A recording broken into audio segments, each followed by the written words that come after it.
Hey there, I'm Steve, and welcome to Jamsin Entertainment, and welcome to the conversation. Just before we get started, there are many ways you can help out the channel. One is to like and subscribe so you never miss the conversation, but most importantly, please share this video. Get the word out there, let people know that there's a community out there where we can talk about the things that we love. Today is not a throwback review, it is a regular review, and we are looking at Wonder Woman 1984, and boy, what a goofy train wreck this is. So, the best way I've been describing it to people outside of YouTube before I made this video, Wonder Woman 1984 is a superhero movie from the 80s, minus the Batman one, because the Batman one is, yeah.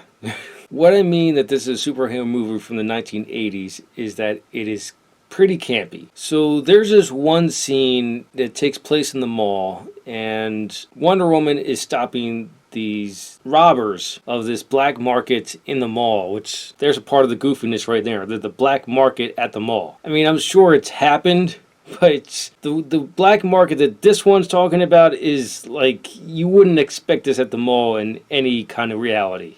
Anyway, the way they shoot this rescue scene at the mall, or just some context real quick. I watched Wonder Woman 1984 with my parents on New Year's Eve, and the three of us collectively said, especially during this mall scene, this feels like Superman. And I'm not talking Superman, I mean Superman. Yes, Christopher Reeve's Superman. Christopher Reeves was a really good Superman. I love him. He's my favorite Superman to grace the silver screen. But his stuff was campy, especially towards the end.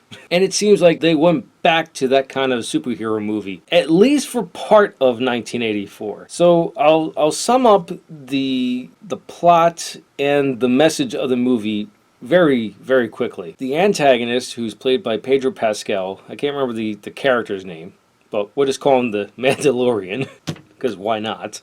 His thing is greed. He's greedy. That's it. I mean, there's this Jamsin called, I don't even remember what the stone's called, but it's this wishing stone. It's this ancient wishing stone. You wish for anything you want, but there is a price to pay. You lose something you hold dear to you, which is kind of weird. I don't. And then he wishes to become the stone, and so he's granting wishes for people, but he has to physically touch them. Well, the answer to these wishes is the truth. She has the lasso of truth, and basically, don't be greedy, and the truth will set you free. That's the very core of this movie. And then Cheetah, or I'm not sure what the villain's name is, because they don't use the villain's name. I think the character's name is Barbara. I think the actress is Kristen Wiig? Kristen Wiig? One second. Yes, Kristen Wiig. So she becomes Cheetah. I'm not familiar with the comics, so I think the villain's name is Cheetah. Simply because she starts out wishing that she was like Diana, because they work in the same archaeological department at a museum or something.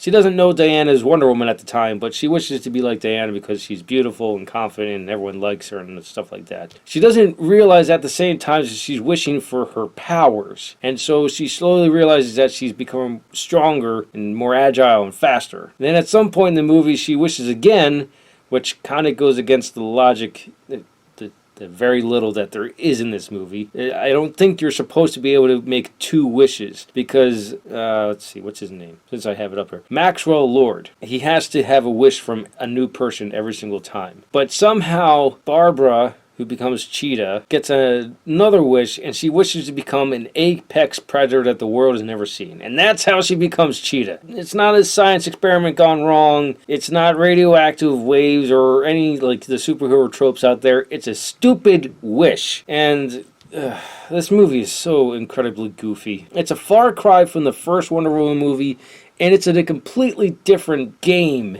than the first Wonder Woman movie. You wouldn't think that this was a sequel to Wonder Woman at all. And the strange thing is, it's the same director. So it's got to be like a script problem. And this is when, like, my mom brought up that idea. Like, no one, like, supervised this script. No one revised this script. They just kind of ran with it. The movie's just a mess.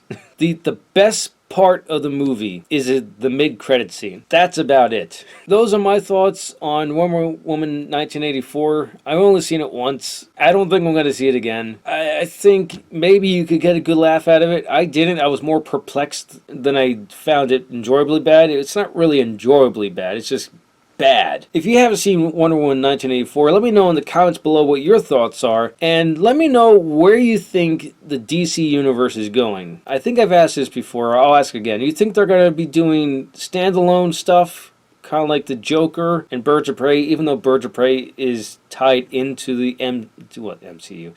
DCEU, or do you think they're going to go back to that universe? I think maybe we'll find out when the Snyder Cut of Justice League comes out. Maybe that'll answer the question if they're going to continue that universe or not, or they're just going to have the Snyder Cut come out because it's been done multiple times. Director's cuts, final cuts, lots of different movies have done it, and this would just be a different take, a different version of Justice League, and that'll probably be it.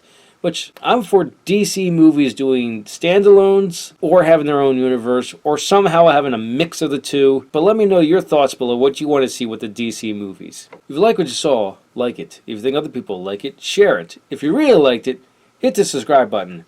Thank you for watching and live your imagination.